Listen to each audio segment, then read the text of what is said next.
but we are now back with our third game, going to be taking place between Cerberus eSports on the blue side and Team SYNRGY on the red. My name is Daniel Dracos, and I am joined by Ryan Frosker Moore, back for our second game of the day.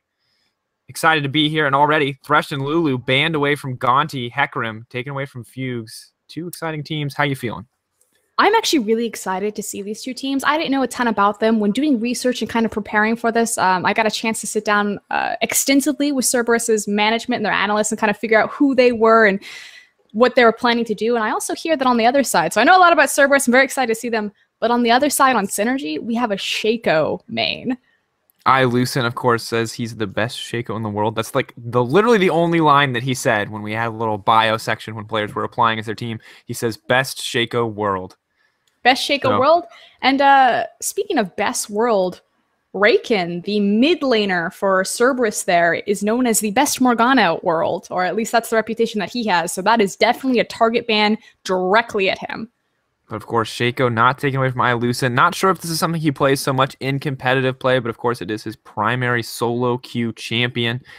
Sejuani also taken away from Mini in that situation. Now, Fugue's going to get the first pick. There's a lot of stuff left open. CRB had an interesting strategy for bans here, taking so many supports and Sivir off the table. I'm wondering if they already have a strategy planned out against SYNRGY, or maybe if they're just going to pick something a little bit more based on what they like to play, some kind of comfort picks. It is going to be the Insta-Lock Nautilus. Now, this is a flex pick, but traditionally we've seen it go into the support role, and I know that Novel, the support player for Cerberus, likes those unconventional tanky supports, Gragas, Nautilus like that. Yes, Shaco, please. Lucen hovering over Shaco on the opposite side. It would be so hyped to have a Shaco in this match. I just got to say, like, there's such an exciting character to watch. The last game we had, obviously a much slower early game. You don't really ever, there's no such thing as a slow early game when there's a Shaco involved. So. And this is going to sound really bizarre, but if he does pick up the Shaco, maybe he's just teasing us because he wants to hear about his amazing Shaco play. The fact that they banned Hecarim and Sejuani, come on, he's going to go for the Gragas. Okay, goes for the Gragas, it's fine, I don't blame him. But banning Hecarim and Sejuani, two champions that can force team fights, because Shaco late game is primarily a split push champion, would have been fairly smart. Because that way, when Shaco does appear on the other side of the map doing a split push clone, catch me if you can type of deal, they don't have tools like Hecarim or Sejuani to trap his team into a bad engagement without him. But it is going to be that Gragas jungle. Yeah, no surprises there. Of course, might end up going somewhere else. We have seen some Gragas support, some Gragas top lane, some Gragas all over the place in the challenger scene, but Gragas jungle right now, incredibly strong on the current patch. And of course, Lucian locked in as well for Zayon. We'll have to see exactly how proficient he is on this. Obviously, one of his more comfort pick champions. Mini gonna pick up that Zac jungle, though. Actually, a big comfort pick for Mini here, the Zac jungle. Definitely, and it's had a huge resurgence recently. Obviously, was very strong at the very beginning of Season 3. One of the top-tier junglers, now making a resurgence with kind of the reappearance of the tank meta. Raken, though, on that mid lane, Lissandra doesn't get his Morgana as it's banned away, but I'm excited to see him play this one. Could still go into the top lane, though. Most likely going to be that support Nautilus for Novo. And for Cerberus here, Raken is definitely the player to watch. They've all recognized that he's the playmaker. He's the star of the team. From Brazil, he is Brazilian. So playing, or I believe he's attending UCLA right now, playing for the team. And his dream is to end up in the North American LCS, to be the first Brazilian player to play in North American LCS. That's his end goal, so they're playing to win here. On the other side, Kassadin. Yeah, and that's a lot of pressure on him, too, trying to make an appearance, trying to represent his region. Does make a point of distinguishing that he speaks Portuguese, but he is not Portuguese. His fans will mess you up if you make that distinction, so make sure he's Brazilian, not Portuguese. And, of course, Kassadin and Sion locked in on the opposite side. That Sion top lane, we saw exactly how powerful it was in our previous set of games. We'll have to see if Alorum can use it to a similar effect. A very powerful top laner. And Kassadin, not a pick we see too much of, but definitely one I'm excited to see and an exciting champion to watch. Aurelia and Graves, the fast lock-ins on the opposite side, though. It looks like the Graves Nautilus bot lane is alive and well. And, of course, our first Aurelia in the tournament going to go to Fugues in the top lane. So this is how Cerberus work. They're a very team fight-oriented team.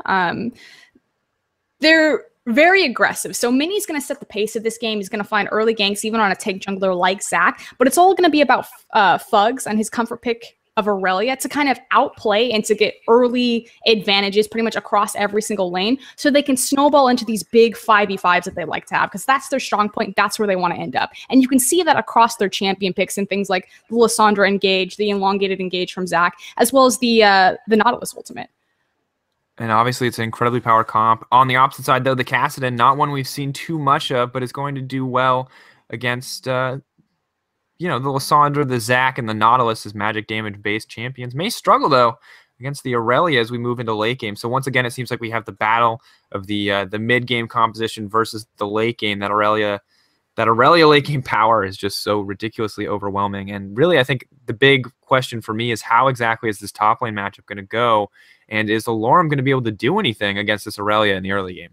Well, the thing that I'm also really excited to see, especially how these compositions match up, is you have the extreme hard engage of Cerberus, but on the other side, SYNRGY did a great job drafting correct disengage to deal with it. Of course, they had the early rotation of Gragas, so they have the cast, hard engage, and disengage because it's a very versatile spell, but then last picking the Janna is a fantastic pickup for Gonti there in the bot lane.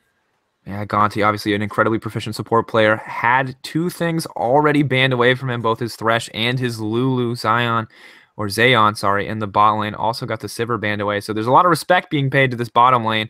We'll have to see if it works out for them because, of course, it did leave open that all-powerful, well, not all-powerful, but incredibly powerful Gragas jungle. They have two of the pretty much the only displacement spells in the game with Janna and Gragas, and we'll have to see how easy it is for them to use those. Obviously, knocking Zac away from your team is going to be particularly powerful, but knocking Lysandra away is never quite so easy, given for her ability to self-target. It'll be interesting to see how they execute on these team fights.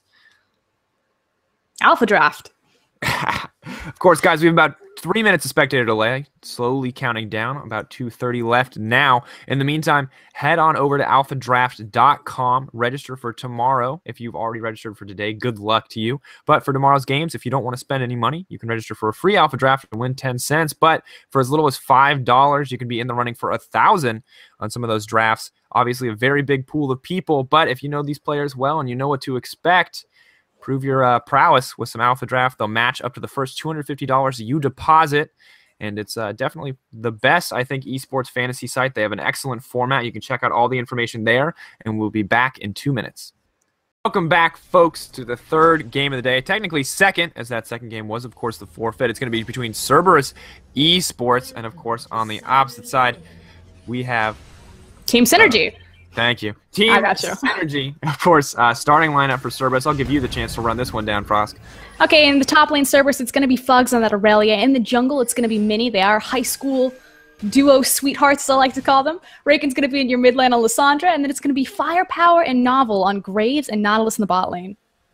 Of course, on the opposite side, we have Alorum in the top line starting for SYNRGY. On that Scion pick, Lucent, the Shaco main on Gragas this game. Ayer in the mid lane. Zayon on that Lucian, and of course Gonti on that bot lane Janna. I'm excited to watch this duo go to work. Obviously a lot of bans targeted at them, and I'm wondering if we'll see why. They're already standing, they're waiting in the wings. It looks like they're predicting this early ward decision. They're waiting for it, and they're gonna kill it?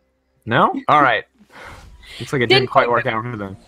So both teams walked in, they set up wards for a standard lane swap scenario. On the other side, we did see Fugs and Minnie step forward and make sure that they got the counter ward. So pretty even vision across the board. We'll see how these teams use it now. We do have Zayon, not Gonti, however, walking up to the top side. Maybe change his mind. Check him for the lane swap. There you go. He's going bottom. All right. Looks like we will get the 2v2. Nautilus and Graves poised to start at those Krugs. Zac heading down there as well. Doesn't look like he's going to get spotted out by those wards. Looks like they're just going to give this one over to Minnie. Aurelia starting with a camp of her own, though, as expected. Scion doing the same. Clearing through those wolves slowly but surely, and it looks like some pretty standard starts on both sides, both top laners, though, with the fast rush to level 2. Yeah, and we'll see what the big pressure point for action is as far as this these lane matchups are considered. You know, you said that you're really curious about the Scion Aurelia matchup. Obviously, both these top laners, Scion using his passive to get the level 2, Aurelia doing the camp backing, and then will walk or possibly teleport to the top lane, depending on how much experience she wants to miss. You can see Scion still clearing out that camp, is finally going to get it before he goes down now immediately. Looks like the TP back to top lane from Scion. No TP yet from Aurelia. She waits on a little bit more gold for another pot. Now able to walk in the lanes. Nautilus landing the hook, but Lucian able to dash out of that, and that's got to be one of the more frustrating interactions in the game. But any of those kind of dash mobility spells, you can cancel out the hook to a certain degree if you time it perfectly. So it looks like if Zayon can keep that going, that Novel's going to have a hard time landing these effectively. I like the fact that Firepower and Novel are trying to push forward in this bottom lane here. The trick to facing down a Janna is you want to make sure that you're pushed on her so that she has to use her Eye of the Storm, that E-shield, defensively, as opposed to having the way forward so Lucian doesn't have to last hit as much, and focus on using the shield offensively. Well, both bot lanes have hit level 2, and now you can see Janna and Lucian trying to push this one back at least a little bit, but Zac waiting on the outskirts, may try to find a way into this bot lane. Is going to land the hook onto Gonti. Zac charging up on the outside. Here he comes onto Zion, going to run through those creeps. The Ignite does go down. A lot of health burned out there from Lucian, and a flash as well. Both sides, this bot lane in trouble now after that, but no kills going down on either side. And obviously very much worth because you're trading the Ignite cooldown of 3 minutes 30 seconds for the flash cooldown of 5 minutes. But Mini already start to have. Yeah. Yeah, it's very indicative of Cerberus. When I did get to sit down, they said that they're a very aggressive team. They almost define themselves as Chinese-esque in their early aggression. A lot of that is set by Mini because he's a very playmaking, pressure-oriented jungler. Well, you can see that already. Obviously ganked in the bottom lane and clearing out so well, making good use of that Zac early mobility. We'll have to see how it works for him as he moves forward. Lucin, of course, has cleared out his jungle now. May try to make some similar effects across the map. Did get that pink ward on his first back, so it's going to have a little bit more vision control, at least at this point. But already, Mini headed up to the top side of the map. We might see a gank on Sion, too. Looks like just going to clear out the Scuttle Crab, though. And Alorium, of course, has that pink ward underneath him in his tri-bush, so it is fairly safe, especially for where Fugs has the wave frozen on him. Now in the mid lane, though, Rakan struggling here to get any damage off. Kassadin doing so well with that Null Sphere to keep himself protected. And Lissandra, of course, suffering a lot from those most recent nerfs to her wave clear, while Kassadin's received a couple buffs in the most recent patch. Looks like Fuchs trying to trade with Sion, taking a lot of damage in the process, but kind of just waiting for the junglers to make an impact here, as most of the lanes are looking pretty calm. Obviously, the kill potential will change drastically in that lane when both Kassadin and Lissandra have their ultimates level 6 available to them. So we'll see how Mini and Ilucent make their impact around that mid lane when the time comes. But speaking of impact in the bot lane, Ilucent gonna catch Novel. In Novel getting in trouble here. Gonna use the Titan's Wrath Shield to protect himself. Gonna have to flash out of that one, though.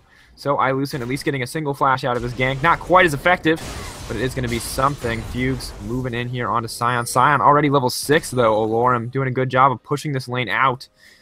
But still going to be behind in CS once Aurelia's done clearing out these creeps under the tower. Still kind of just even across the board. Both junglers have ganked bot once. Zac, though, not opting to finish a jungle item. Instead going for that early Bammy Cinder. So that will improve his jungle clear speed at least a little bit. A lot of early wards actually on the map right now. SYNRGY has theirs placed down. They've got 4 wards already on the map.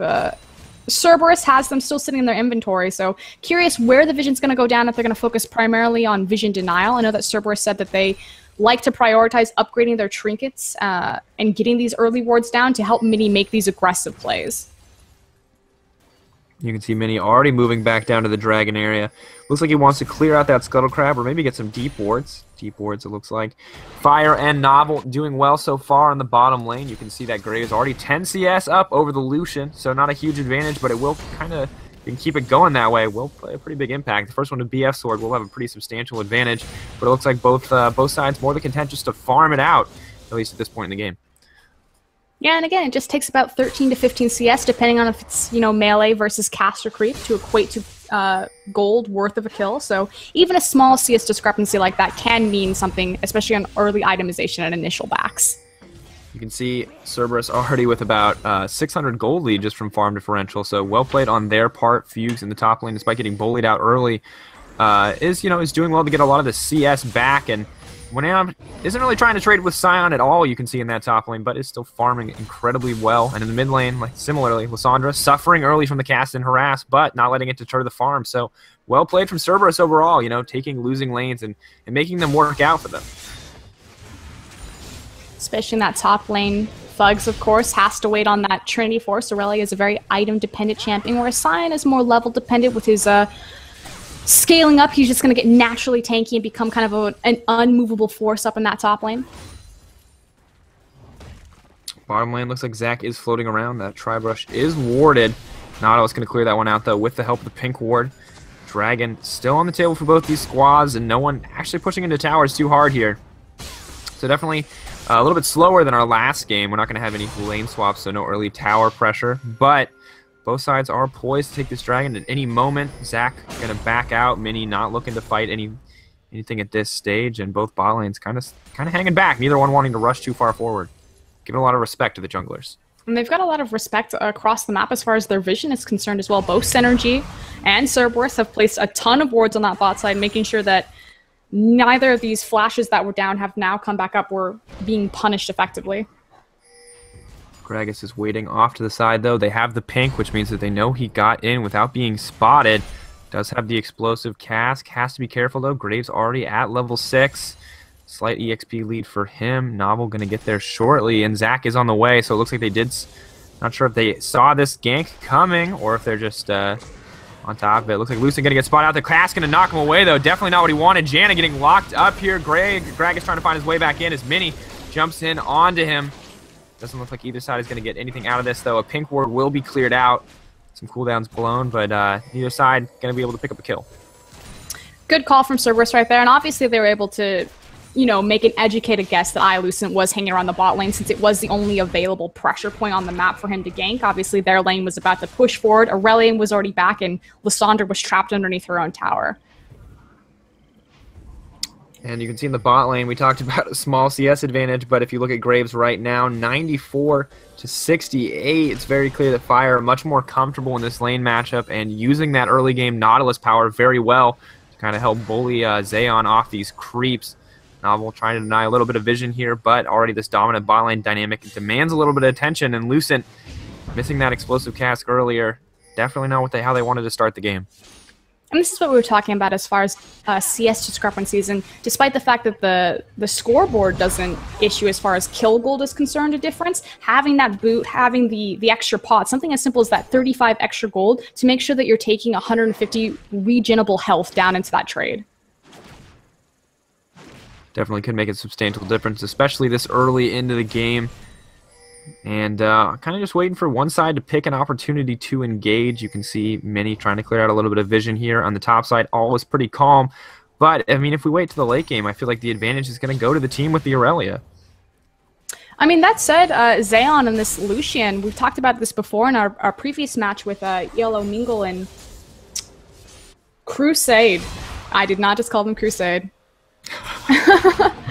TSM Mingle Crusade. I'm just fumbling all the names. But Lucian, you know, he still has a pretty favorable late game with kind of the new itemizations that have come out with him, having that Infinity Edge Rush, obviously. Zayon here. Now I'm fumbling player names. Going for that BF start as opposed to the Brutalizer mid-game power spike. And it will do well for him. I mean, we talked about he may not scale as well as a traditional hyper carry, but will probably scale better than the Graves just due to how much damage you can put out with that double tap passive, the Light Slinger.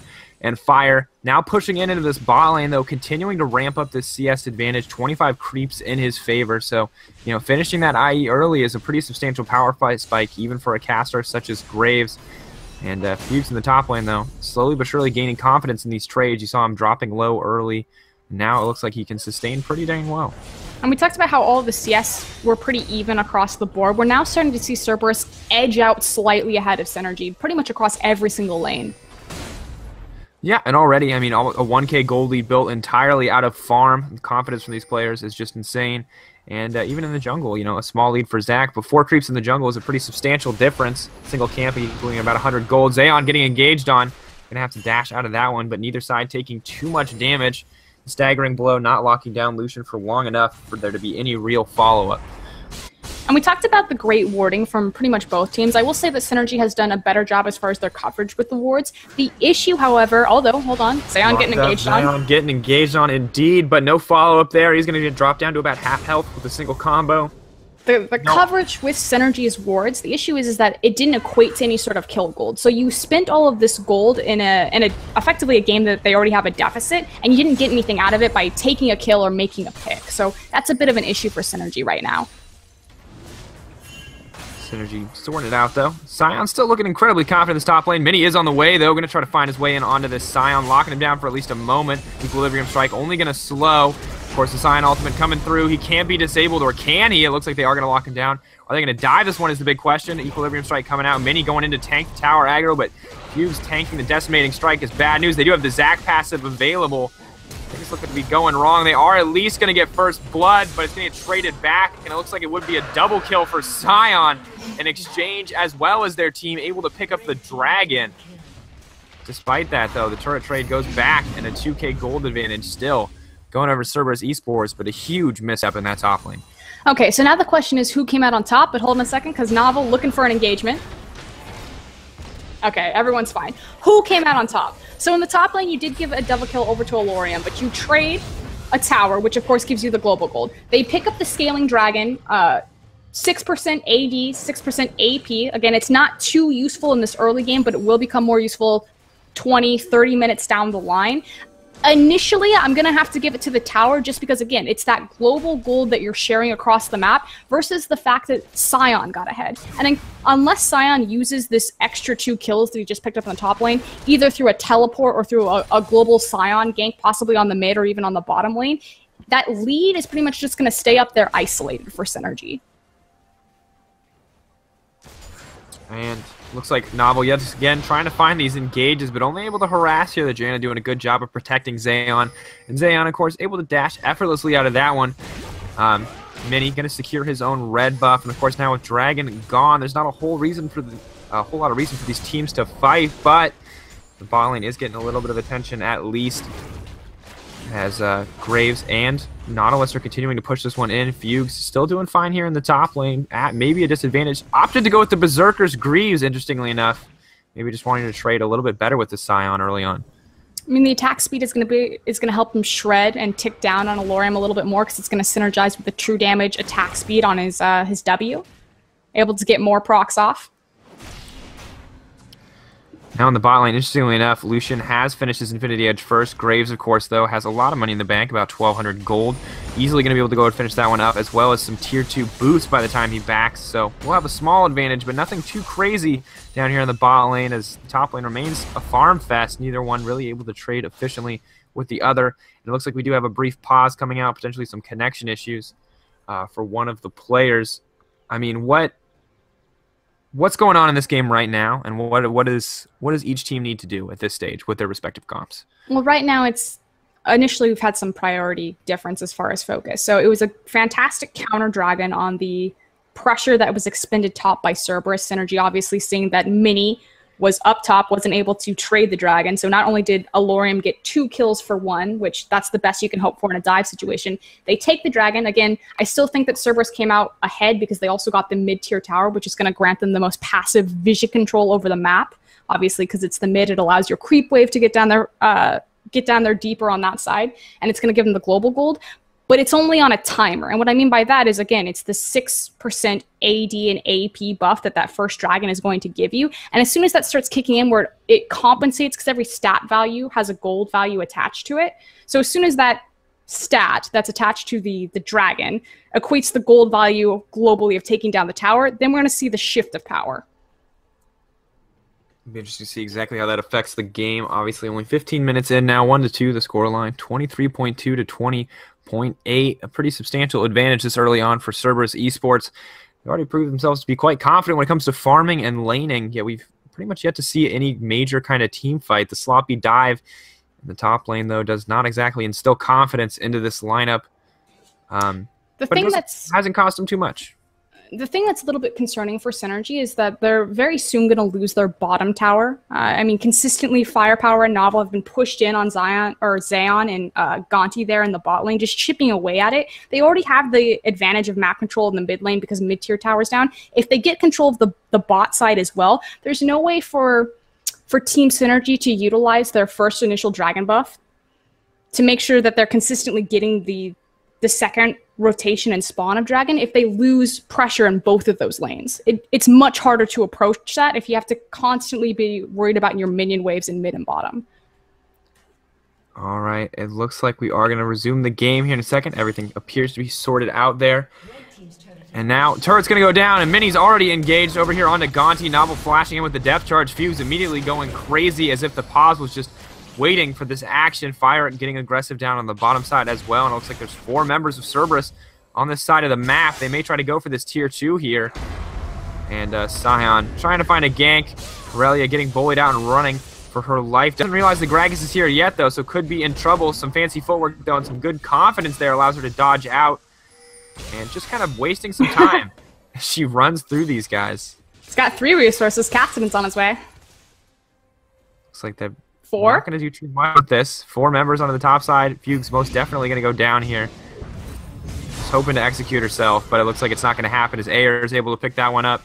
And the Cassidon now 1-0-0, but still majorly behind in farm. Mini and Raken moving into the mid lane to get something. Lucent, though, not going to find an engage opportunity. Oh, gets the cask into the wall. Looks like the team may try to follow up here. Xeon is on the outskirts. Mini, though, just going to charge up and jump on out of that one. Zach, obviously, with so much mobility on that elastic slingshot. Mini maxing it first for the maximum distance. And out of all of that big walk across the map, we do have Fire and Novel now up into the bots or into the top side of the map and putting damage onto this top tier tower. Are going to get collapsed on, so we'll see if SYNRGY are able to make this stick. 3 members here, Scion, Gragas. We do have the TP coming in from Aurelia, though. Cancelled. No, doesn't look like they're going to do too much with it. Turret about 1/3 health. Fire and Novel backing off here. Cassidon is on the way. Scion going to find a way in. Looks like the flash coming out from Fire. And Fire looking in trouble. So he gets knocked down there. So many cooldowns being burned down. This should be systematic as they take down Laval. No one's going to drop to this turret. They're all just too tanky as they move in to take their first turret of the game. And looks like Xeon, though, may have overstepped his bounds as he gets soloed out there by Fugues in the bottom lane. So all for all, still swinging power of first SYNRGY there, getting the tower, picking up the 2 kills. So the 2 kills did equate into an objective. Need to take care of this mid lane, though. We'll have to see if they can do it. Raken picking up that blue buff, slowly getting more and more items under his belt. Going to have a hard time matching, of course, that Rod of Ages from Cassidon. Now Aurelia, though, farming as hard as ever. 150 CS already under her belt, but Scion 149 keeping up pretty well. Lucian still 30 CS behind the Graves, though, taking up a pretty substantial portion of this gold lead, only about 2K. 18 minutes into the game. Dragon just a minute away, though. That'll be the next big fighting point for both these teams, and interestingly enough, both top laners with no teleport. Cerberus need to... I don't know if they got the timer off of the initial Dragon, obviously sending their bot lane Fire Novel again in the top lane, making their decision very clear. They want these towers. They're trying to push down all outer ring as quickly as possible, moving their duo again into the top lane, but may sacrifice the Dragon as it spawns in 42 seconds. Get it, though. Pick up that tower very quickly. Like you said, 40 seconds left on the Dragon. They're going to start heading down to the bottom side of the map. Lucian trying to push this tower up as the rest of his team groups around and tries to generate vision. Fugues, though, finding the engage, getting the stun down on the Equilibrium Strike. Ayer flashing out there. We'll have the Rift Walk available in just a moment, so should be relatively safe. But blowing that flash cooldown could affect him in the coming team fight, as really nothing was burned on the opposite side. Lucian, though, able to pick up a turret for himself, and it looks like Dragon not even remotely the focus of Cerberus as they push down into the mid lane. Yeah, and SYNRGY needs to be very careful that they don't walk in front of the enemy team right there. They're a bit out of position. They can try to look for a flank, which is what it looks like Cassidon's moving in for. Trying to find his way, waiting for Lucian to get there as well. Wants the explosive cast. They're trying to bully down this turret, but it looks like it's not going to happen. Unfortunately, Scion finding his way in onto Fugues. Fugues getting blown up almost immediately. Raken using that Frozen Tomb to disengage, but Ayer is on the hunt here. Has Lucian backing him up. The culling is coming through. And it looks like Fire kind of waiting as well. Gragas gonna land the cast, knocking him into the wall. They're not gonna be able to grab the kill. Mini knocking up Zion, ulting in the background. Let's bounce. Not gonna do enough, unfortunately, as Ayer on this cast and trying to clean this kill up is gonna back off. And it looks like they didn't even get the turret, and they're gonna sacrifice a turret of their own. A huge misstep from Cerberus. I was very concerned for a second that SYNRGY were out of position and going to lose free damage on their mid-tier tower, but it was a great call from their team to recognize that Cerberus was out of mana, that they didn't have the resources available to turn for the fight, and made a fantastic flank off of Alorium's Scion ult. An excellent ult indeed, an excellent decision-making. Raken, you can see, forced to burn that Frozen Tomb, changing this, and of course now the second Dragon going over to SYNRGY, and SYNRGY now tying up the gold after that fight. So despite the farm differential earlier, it's looking like they're coming out on top in these team fight and skirmish engagements. which is looking not so good for Cerberus at this point, unfortunately. And obviously with the first big itemization and purchases now on the board, you have the completed Infinity Edge, you have the stacking Roa as far as the carries are concerned for Synergy. That first initial dragon is starting to stack up, and we're beginning to see that swing of power, almost tying up the gold lead between Cerberus and Synergy. Without a doubt. And of course, Cassidy buying that needlessly large rod, just another substantial chunk of AP to be boosted by that dragon buff. And similarly, Scion on the top side already has finished that Frozen Heart, so it's going to be much easier for him to trade against Aurelia. And despite us praising Aurelia as this kind of late game carry, it's 20 minutes in, and she's 1-3-1, so really hasn't had any impact yet. We'll have to see if that'll change as we move forward in the game.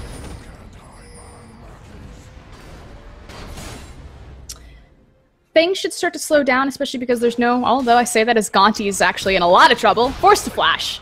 Mini on the way in.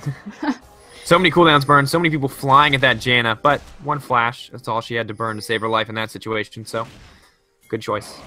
It's going to say things are going to start to slow down a little bit. There's no big objective like the Dragon to force these teams into 5v5 engagements. They can look to see if they want to stack their items, though it seems like either are pretty intent to smash their faces against each other, as we're starting to see a lot of early grouping.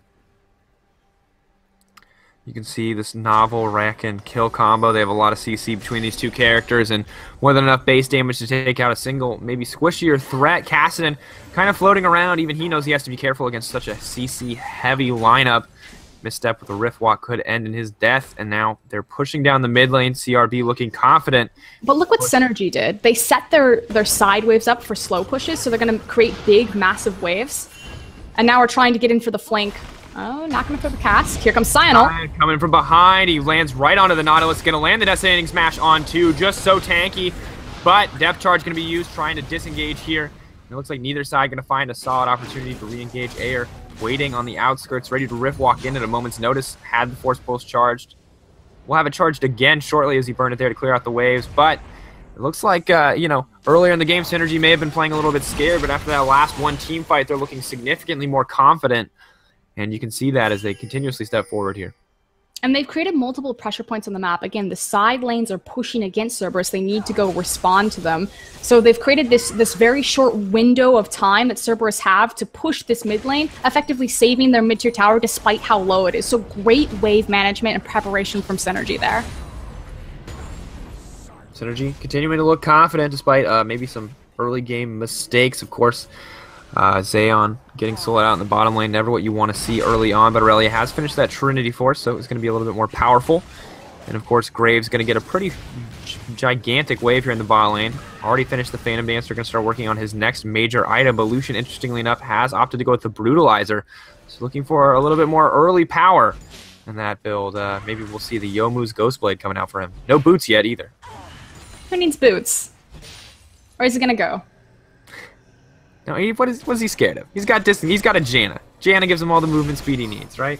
Exactly. Both teams responding their waves, clearing out the jungle, just taking the free gold, as well as you see Gonsi here, clearing out some vision. And it looks like kind of just calm across the board. Neither team really looking for an engage. As you said earlier, there's not really any catalyst to force a fight outside of Dragon.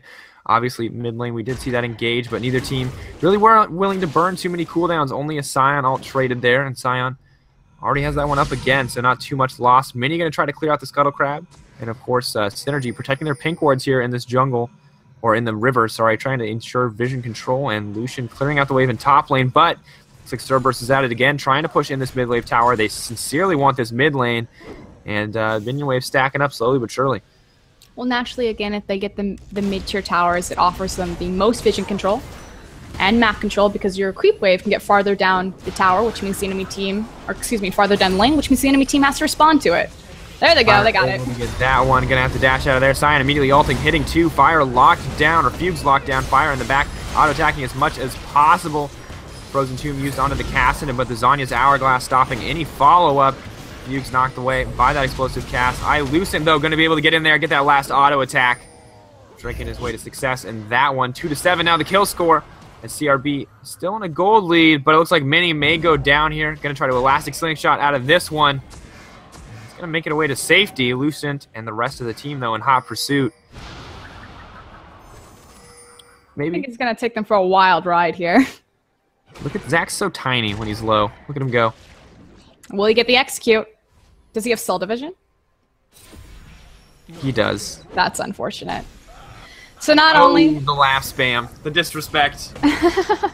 So not only did he not get the execute and he feeds the kill over to iLucent there, but he also loses his ultimate, or excuse me, his passive, the cell division for the upcoming dragon fight that's about to spawn in 20 seconds, which his death timer doesn't really favor. So a little bit of a misstep there from Cerberus. Definitely, they keep getting caught out like this, and this is not how they wanted to play. Maybe a little bit of early nerves in this game. You can see clearly that Raken out-farming the Cassidy by a wide margin, but not really having any advantage because Cassidy has so many kills and has been able to do so much more for the team. It is a fairly big issue that at 26 minutes in the game, especially for your big star mid laner, your Brazilian import, if you will, being 0-0-0 on a power pick like Lissandra. Well, that's the pick that's supposed to make plays, and we haven't really seen that yet. Mostly using that ultimate to disengage and appeal for his team. Fire, similarly, a strong player, not having the impact that he needed to. Did deny the enemy bottom lane for a while, but at this stage in the game, Lucian on a pretty comparable level. Now Dragon, the next huge objective. Mini does make it despite that death timer.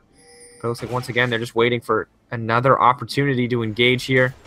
It's to SYNRGY's advantage not to fight this and just to wait for this massive top wave to push onto that tower. If they just dance, they don't have to do the dragon, they just need to stop Cerberus from doing it and just wait for a free tower.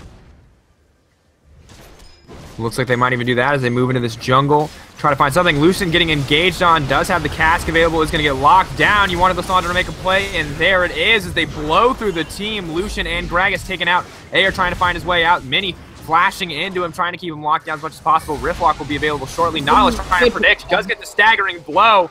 The kill going over to Mini, and that's a phenomenal play, getting them 3 kills for none, and giving them yet another 1K and gold advantage. Something that is strong for Cerberus is that when they do pull the trigger, they pull it hard, recognizing that, hey, we can't wait around for these waves to push down, and we don't want to start the dragon fight and have the team flank us when we're taking dragon damage.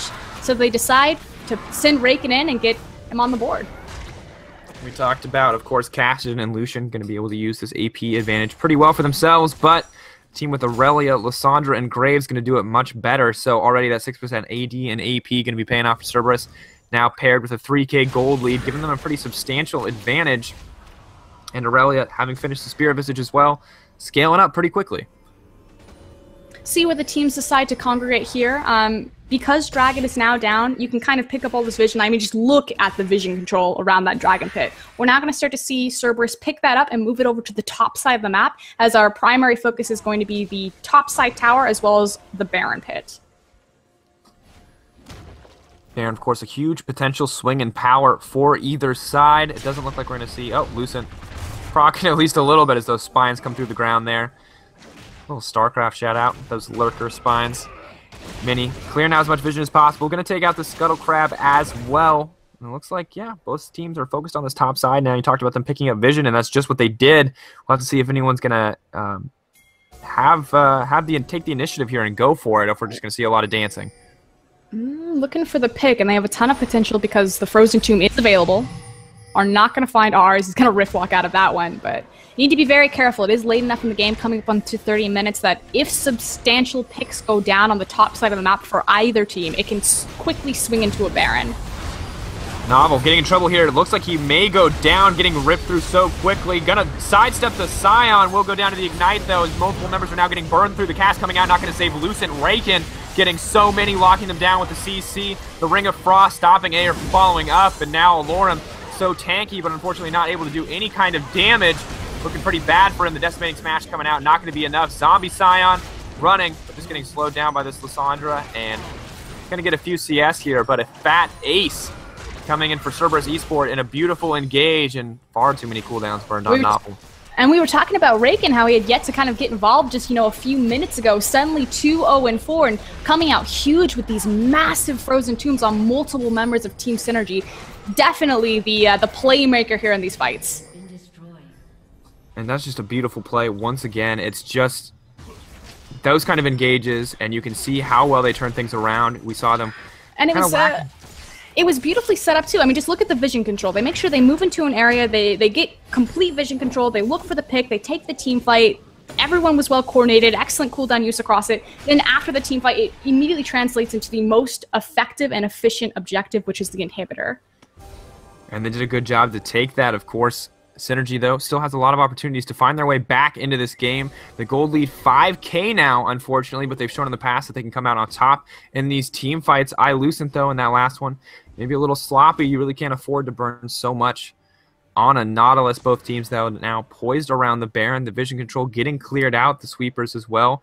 You talked about Cerberus being a team that wants to upgrade their trinkets, and already all 5 members upgraded trinkets. There's a lot of vision control coming out on their side. They very much prioritize vision control, warding correctly for objectives. The Dragon 2-minute warning should be popping up relatively soon on our screen, so I expect as soon as that one chimes up, we're going to see Cerberus start moving all of their vision again towards that bottom side of the map and setting up for that objective. Both teams clearing out their own jungle. Graves going to pick himself up a nice red buff. Ayer in the mid lane on that cast and starting to scale up. Well is going to have the Void Staff shortly on the opposite side. Lissandra on a similar build path, though, with the Abyssal Scepter. It's going to be a lot tankier. Aurelia, kind of the constant late-game scaling threat now with a Giant's Belt in addition to a Glacial Shroud. So she's clearly benefiting from these extended team fights, and it's starting to swing in the favor of Cerberus more and more. They pretty consistently had a gold lead, but finally showing their team fight prowess is giving them their small gold advantage from farm even more hold as they get one from kills, too. And despite the fact that Cerberus have demonstrated that they are the superior team fighting team, or at least initially, as Mini takes about half his health. Here we go. Oh, depth charge coming in. The Monsoon not going to stop that one. Jaina going to have to flash out of the back. Fuchs trying to find his way in. Mini backing off as well. He's just far too low. The hook missed from Novel on the flash there. It's an awkward moment. Not one you want to replay of, and it looks like as a result, neither team really going to find a good engage. Mini, though, going to have to back. Doesn't look like either side going to capitalize on this, though. Good job for Team SYNRGY to walk away from that one, like you said. It was kind of an unfortunate flash hook from Novel. Flashed into the wall, hook ate the wall. It is a very big hitbox on that Nautilus Q, so don't blame him too much. The thing that I was going to talk about SYNRGY, though, is that they're actually fairly good at microing their minion waves and making sure that they constantly have at least one pressure point against Cerberus. Definitely an important skill to have, especially at high-level play, and you can see how well it's paid off for them earlier on. Unfortunately, through some poor teamfighting decisions, hasn't been too huge. As Baron now getting taken out here. Mini engaging on this one. SYNRGY moving in from the side. Are they going to go for the steal? Are they going to go for the contest? Sion is in the bot lane. Here comes the teleport. The TP in. Doesn't look like they want to finish it. Lissandra trying to find her way into the back. Ayer getting engaged on Nautilus with the Righteous Glory. Going to land the hook onto Lucent. Fuchs jumping into the rest of the team here, trying to find a kill onto Lucian, getting burned down slowly but surely. Entomb onto Zion, the Frozen Tomb, burning him out. And the double kill for Lissandra. Zach going to follow up as well. Caston doesn't even have enough mobility to get away from this team as they're hungry for more. And they don't manage to pick up Baron, but they get themselves 2 kills, and we'll have to see if they can turn this into anything else, as they're now poised to take down this bot lane tier 2 turret. Wave was already there, might as well just take this down. What started out as a fantastic disengage from Gonti, I don't know if you caught this, but his Tornado actually stopped Raken when he was hiding his Frozen Claw through the Baron wall to make sure that Sonder didn't get the immediate pop back into the bot lane. Unfortunately, it just delayed the inevitable as Raken found them anyway into that mid lane and immediately deleted Zeon and Gonti from the map, which now translates into not only a free bottom tier tower, but surely the next dragon. And Raken, you saw him not really having the impact that he wanted to earlier on in the game. Maybe not as comfortable on using Lissandra's Frozen Tomb as just an engage tool. But now that he has the damage to functionally kill a carry by himself, no fear engaging onto Zeon whenever he has the opportunity. Graves and Lissandra picking that one up for themselves. Now 2 dragons to 2 and a 7K goal lead for Cerberus eSports. They're looking unstoppable. Beginning the game a little shaky, and now so dominant. Name of the game is Baron, though, and we kind of saw from Shorter Ace's attempt to come back in the first game that a Baron steal can certainly swing the course of a game. We'll see if Team SYNRGY can make it back in yet. Clearing out a lot of vision on this side of the map. Cerberus with those upgraded trinkets continuing to get maximum value out of them. Of course, Zeon, though, picking up this red buff, going to give him a substantial damage increase in the coming fight. Unfortunately, a good start for him leads into a 1-4-1 scoreline. See, again, just look at the map. SYNRGY, they just need to wait and they need to survive this mid push, because eventually Cerberus are going to go and have to respond to that bottom wave. don't know if they have enough time yet, though. The inhibitor looking pretty open at this stage. Mini trying to find an engage. Air waiting on the outside. And trying to find a flank, but I don't know if it's going to happen as Graves and Lysandra are doing well to position themselves. Lucent activates the Righteous Glory, trying to find a way in. Cassin jumping in on the backside with the Force Pulse. Novel going to get knocked down, but last time he tried that, the fight went against him. Lucent getting engaged on Air, trying to find his way into Raken. Raken in trouble here as Cassin mows through him. Going to have to use the CC, and of course Aurelia getting the kill for herself. It's just too little too late as Raken decides to come in there with Frozen Tomb, or not Frozen Tomb, with the Ring of Frost. Pick that one up for himself, and this looks like the game could end as it's a 4-for-1 exchange in the favor of Cerberus eSports, and they're clearing through this effortlessly. That Aurelia finally finding her stride in this last team fight. And Cerberus sticking true to their team identity, being that big 5v5 power spike, their Brazilian mid laner coming through in the end game. Good showing from Team SYNRGY, though. I did like their wave management, their wave clear, but GG well played to Team Cerberus as they run through this one in the end with a 10k gold lead. Just insane play across the board. Just look at that CS differential between the Kassadin and the Lysandra. Almost 100 there. 75 in the favor of Raken. He didn't do much in the early game, but he came in huge there in the late game.